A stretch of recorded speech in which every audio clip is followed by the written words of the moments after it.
everyone, it's Megan. Welcome back to my channel and happy autumn. Really glad it's finally September. Autumn is my absolute favourite time of year. I think it's because my birthday is in October and I just love the fashion and everything. So I'm super excited to be making some fashion content. But today I've got a video which I wanted to do for a really long time, and that is to talk about sustainability, specifically with clothing and your wardrobe. I'm not really sure what I'm going to call this video yet, but it's just something which I've become increasingly aware of. I feel like definitely this last year I've cared a lot more about sustainability and I've come to realise just how polluting the fashion industry and all the clothes which we wear and throw away, how polluting they are on the planet.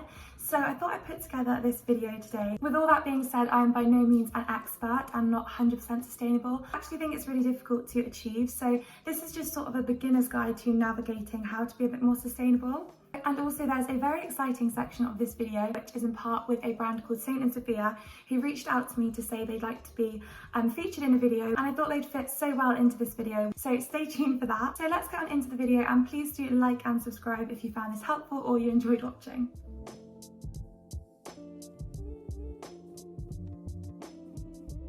So my first step on how to be sustainable might seem a bit counterproductive, so bear with me, but that is to have a wardrobe clear out. So sort through all of your clothes and see what you tend to wear the most of, and this gives you an opportunity as well to really dissect your shopping habits, so what you tend to buy the most of. So for example, I love buying tops, but I don't really tend to buy bottoms because I just think they're really boring to shop for. But by knowing what you actually need, you are making smarter buying choices, which ultimately is going to make sure that you're not just buying things for the sake of it that you don't need and therefore won't really wear. Also, you can see what you buy lots of. For example, if every autumn or winter you're buying a nice pair of boots or the same style of coat, then you know that you can really invest money into that piece. And just by making sure that it's really high quality, then you allow it to last for a few more seasons and a bit longer. And that actually will save you more money than buying a cheaper coat loads of different times. But yes, looking at your wardrobe is definitely a really important thing. But I'd say the most important part of this step is when you're looking at the clothes which you haven't worn or you don't think you're going to wear again, do not throw them in the bin. Fun fact, actually, I've done my homework, is that 11 million items of clothing per week in the UK end up in landfill, which is absolutely insane and so unnecessary because there's so many places that you can get rid of old clothes. So for example, you can sell your clothes on eBay or Depop. I know lots of people my age use Depop just to earn money, but it's definitely more sustainable than just throwing it away. But if you don't find that you think that the clothes are in sellable condition or anyone's going to buy them, then you can give them to the charity shop or even just giving them to clothes banks. Clothes banks will literally take any old stained piece of clothes and just recycle them.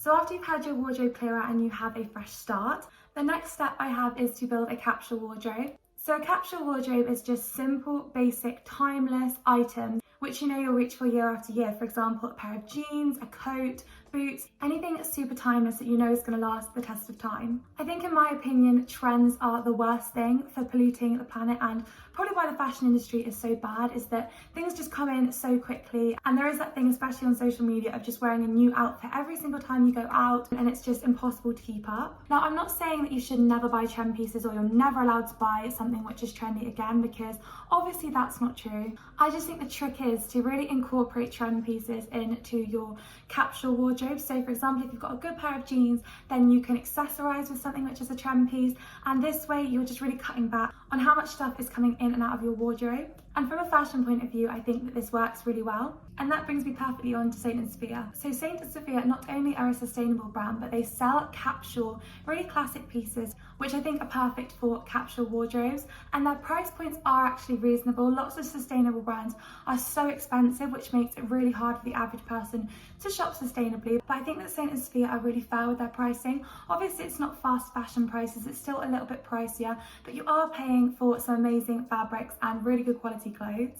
So they've sent me two pieces to show you today. Firstly, we have this gorgeous puff sleeve top. I love puff sleeves. I think I always will. I think it's just such a classic and feminine detail to a really simple top. And this one's just got ribbing all down it. I just absolutely love this top. I can't wait to wear it all autumn and hopefully many autumns to come. and the top was £30. On the website, actually, they've got a comparison to other sustainable brands. I think their pricing compares, which I do think is very accurate, so it's interesting to see. And the next item they sent me, I'm absolutely in love with, and this is their carnaby skirt in a white spot. I just think this is so gorgeous. It feels the nicest quality as well, like a really thick fabric, and I think it's so flattering on, so I'm so excited for this one. So as well as having some gorgeous clothes, they've also got some amazing initiatives, like they really want to plant 10 million trees before 2030. They also don't use any plastic in their packaging, and so much more. I could just go on and on and on, and so I'll leave the link down below. And that brings me on very smoothly to my next point, which is the importance of supporting sustainable brands.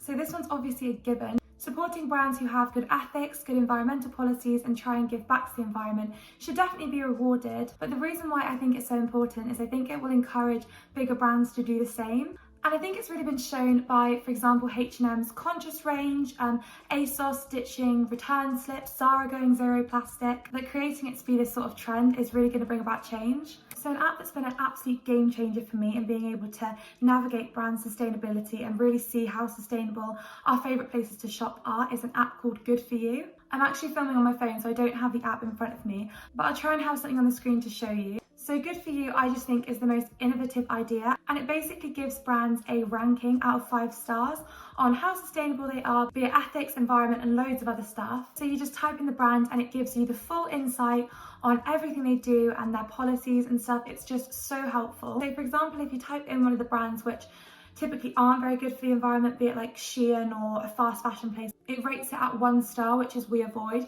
and those are the ones that I personally try to stray away from. And this isn't saying that you shouldn't shop at those places, it's entirely your decision as a consumer. I'm not telling anybody what to do or saying those brands are really awful, but they're just not that sustainable, so there we are. As well as if you look at a middle ground, which is typically something like H&M and other stories, they get a 3 star, which is a start. And these are sort of the brands which I try my hardest to gravitate towards. Obviously with And Other Stories, it's not that hard because I love their clothes. So I was quite relieved that they were a 3. And the app as well will let you know what they've been doing to achieve 3 stars. The feature which I love about this app, sorry if I'm rambling, is the fact that it shows you 5-star alternatives to brands that you like that might not be as sustainable. I can't think of any off the top of my head, but you'll be able to see on the screen here some 5-star brands which are the best of the best for sustainability. So I think those are really interesting to look into. Brands do tend to be like Australian or from New Zealand, which is a little bit annoying. So hopefully when the app grows, they'll show a few more English sustainable brands. But I just think it's really nice they give a spotlight to these brands. I think it's really important, and hopefully